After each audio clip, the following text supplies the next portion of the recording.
வணக்கம் எல்லாத்துக்கும். TNEA 2026 registration பண்ண மாணவர்கள் மற்றும் பெற்றோர்களுக்கு இது ஒரு டைம் சென்சிட்டிவ் வீடியோ.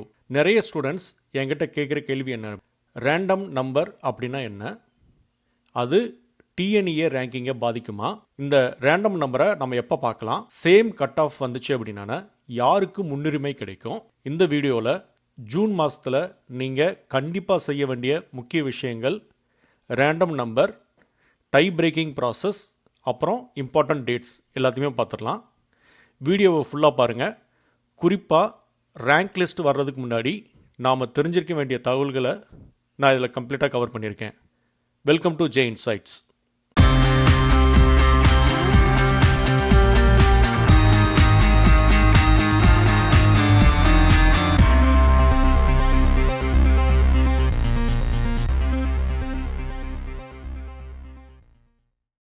முதல்ல டிஎன்இஏவோட ஜூன் மந்த் டைம்லைனை பார்த்துடலாம். டிஎன்இஏ கவுன்சிலிங் ப்ராசஸ் ஒரே நாளில் நடக்காது, பல கட்டங்களாக நடக்கும்.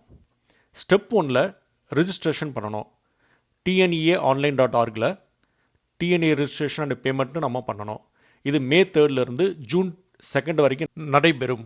இந்த ப்ராசஸுக்கு முடிஞ்சவங்க அடுத்த கட்டத்துக்கு போகணும். அதாவது என்ன அப்படின்னா டாக்குமெண்ட் அப்லோடு, இது ஸ்டெப் 2ல் பண்ணணும். சர்டிஃபிகேட்ஸ் அப்லோடு பண்ணுறதுக்கு கடைசி நாள் ஜூன் 6. இதை மறந்துடாதீங்க. ஸ்டெப் 3ல் என்ன நடக்கும் அப்படின்னா ரேண்டம் நம்பர் அப்படின்னு ஒரு நம்பரை டிஎன்இஏ ஜென்ரேட் பண்ணோம். ஜூன் 5 அன்னைக்கு ஒவ்வொரு கேண்டிடேட்டுக்கும் ரேண்டம் நம்பர் வழங்கப்படும். இதுதான் இன்றைக்கி நம்ம விரிவாக பார்க்க போகிற முக்கியமான பகுதி. 4வது என்ன அப்படின்னா சர்டிஃபிகேட் வெரிஃபிகேஷன். ஜூன் 8 ஜூன் 20 வரைக்கும் டாக்குமெண்ட் வெரிஃபிகேஷன் நடக்கும். ஸ்டெப் 5ல் ரேங்க் லிஸ்ட்டை ப்ரொவைட் பண்ணுவாங்க. அதாவது ஜூன் 29 அஃபிஷியல் ரேங்கிங் லிஸ்ட் இந்த டிஎன்இஏ போர்ட்டலில் வெளியாகும்.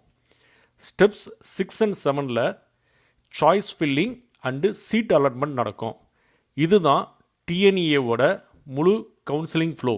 இந்த பேஜிலேயே நான் டிஎன்இஏவோட அஃபிஷியல் இமெயில் ஐடியும் மெயின் ஹெல்ப்லைன் நம்பரையும் கொடுத்துருக்கேன். உங்களுக்கு ஏதாவது டவுட் இருந்துச்சுனாலோ இல்லாட்டி உங்களுக்கு ஹெல்ப் தேவைப்பட்டுச்சுனாலோ நீங்கள் தயங்காமல் அவங்கள காண்டாக்ட் பண்ணுங்கள்.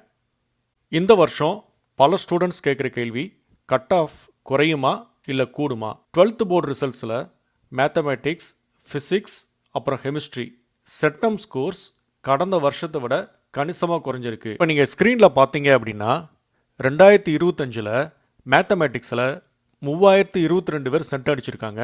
ஆனால் 2026 100க்கு 100 வாங்கினவங்க வெறும் 732 பேர் தான். அதாவது இது 75% குறைவு.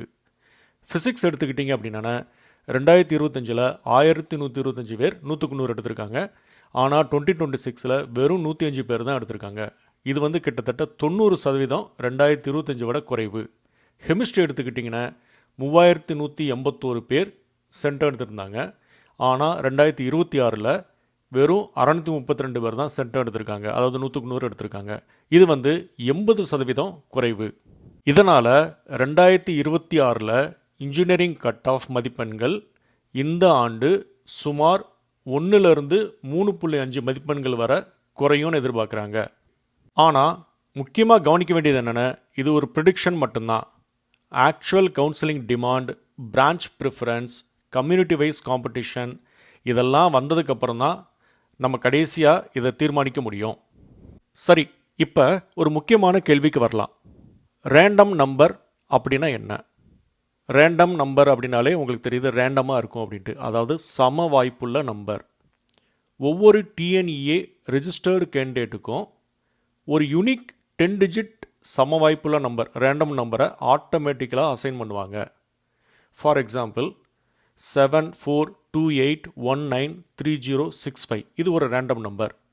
இந்த நம்பர் வேறு மாதிரியாக கூட இருக்கலாம். அதாவது 7428193072 அப்படி கூட இருக்கலாம். இந்த மாதிரி ஒரு ரேண்டமான ஒரு நம்பரை கம்ப்யூட்டர் எல்லாத்துக்குமே அலோகேட் பண்ணோம். இந்த நம்பரை நாம் தேர்வு செஞ்சுக்க முடியாது, நம்மளால் மாற்ற முடியாது. இது department of technical education system மூலமாக ஆட்டோமேட்டிக்காக ஜென்ரேட் செய்யப்படும். இது கேண்டிடேட்ஸ் லாகின் பண்ணி மட்டுமே பார்க்க முடியும். ஜூன் 5 டிஎன்இஏ ஆன்லைன் போர்ட்டலில் நீங்கள் லாகின் பண்ணீங்க அப்படின்னா உங்களுடைய ரேண்டம் நம்பரை நீங்கள் பார்த்துக்கலாம். இப்போ ஒரு மிஸ்கன்செப்ஷனை கிளியர் பண்ணிக்கலாம். எல்லாரும் என்ன நினைக்கிறாங்க அப்படின்னா, ரேண்டம் நம்பர் அதிகமாக இருந்துச்சு அப்படின்னா ரேங்க் நல்லா வரும் அப்படின்னு நினைக்கிறாங்க. இது தவறு. ரேண்டம் நம்பர் ரேங்க் கால்குலேட் செய்ய பயன்படுத்தப்படுவதில்லை. அது ஒரு டை பிரேக்கிங்க்கு மட்டுமே பயன்படுத்தப்படும்.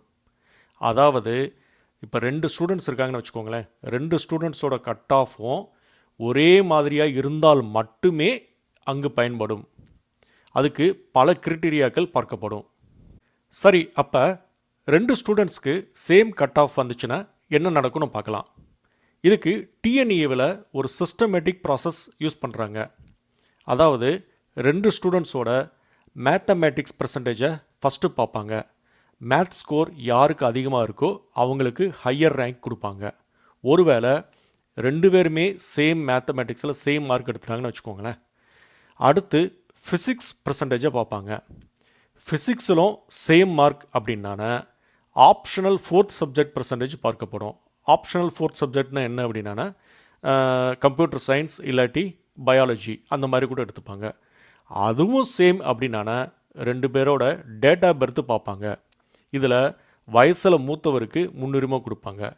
ஒருவேளை டேட் ஆஃப் பர்த்துமே சேம்னு வச்சுக்கோங்களேன், ரேண்டம் நம்பர் அங்கே தான் பயன்படுத்தப்படும். அதாவது ஹையஸ்ட்டு ரேண்டம் நம்பர் யாருக்கு அசைன் ஆகிருக்கோ அவங்களுக்கு நல்ல ரேங்கிங் கொடுத்துருவாங்க. சரி, நம்ம இப்போ வீடியோவோட நிறைவு பகுதிக்கு வந்துட்டோம். நம்ம ஜூனோட ஆக்ஷன் பிளான் என்ன அப்படிங்கிறத ஒன்றா பார்த்துடலாம். ஆக்ஷன் ஐட்டம் 1, டிஎன்இஏ ஆன்லைன் போர்ட்டலில் ரிஜிஸ்ட்ரேஷன் அண்டு பேமெண்ட் கம்ப்ளீட் பண்ணியிருக்கீங்களா அப்படிங்கிறத உறுதி செஞ்சுக்கோங்க. ஆக்ஷன் ஐட்டம் 2, டாக்குமெண்ட்ஸ் எல்லாத்தையும் தயாராக வச்சுக்கோங்க. அதாவது 10th mark sheet, 11th mark sheet, 12th mark sheet, community certificate, nativity certificate, தேவைப்பட்டால் மட்டும் ட்ரான்ஸ்ஃபர் சர்டிஃபிகேட் இல்லாட்டி மைக்ரேஷன் சர்டிஃபிகேட், இவை எல்லாத்தையுமே ரெடியாக வச்சுக்கோங்க. ஜூன் 6க்குள்ளே இதையும் நம்ம அப்லோட் பண்ணி முடிச்சிருக்கணும். ஆக்ஷன் ஐட்டம் 3, ஜூன் 5 டிஎன்இஏ போர்ட்டலில் லாகின் செஞ்சு ரேண்டம் நம்பரை நோட் பண்ணி வச்சுக்கோங்க. Action item 4, June 29 rank list வந்துடும். அதுக்கு முன்னாடியே உங்கள் காலேஜ் ப்ரிஃபரன்ஸ் லிஸ்ட்டை தயார் செஞ்சு வச்சுக்கோங்க. நிறைய மாணவர்கள் ரேங்க் வந்த பிறகு தான் காலேஜ் ரிசர்ச்சே ஆரம்பிக்கிறாங்க. நீங்கள் அது வரைக்கும் வெயிட் பண்ண வேணாம், அதுக்கு முன்னாடியே தயாராக இருக்கணும். கடைசி நேரம் வரைக்கும் வெயிட் பண்ணாதீங்க. இன்னொரு முக்கியமான விஷயம், டிஎன்இஏ ஃபெசிலிட்டி சென்டர் உங்களுக்கு பக்கத்தில் இருக்கிறத அதோடைய அட்ரஸையும் அதோடைய ஃபோன் நம்பரையும் நோட் பண்ணி வச்சு உங்கள் கேலண்டரில் நோட் பண்ணி வச்சுக்கோங்க. ஜூலை மாதத்தில் உங்களுக்கான காலேஜ் ஃபீஸ் பே பண்ண வேண்டியது இருக்கும். அதற்கான அமௌண்ட்டையும் தயார் செஞ்சு வச்சுக்கோங்க.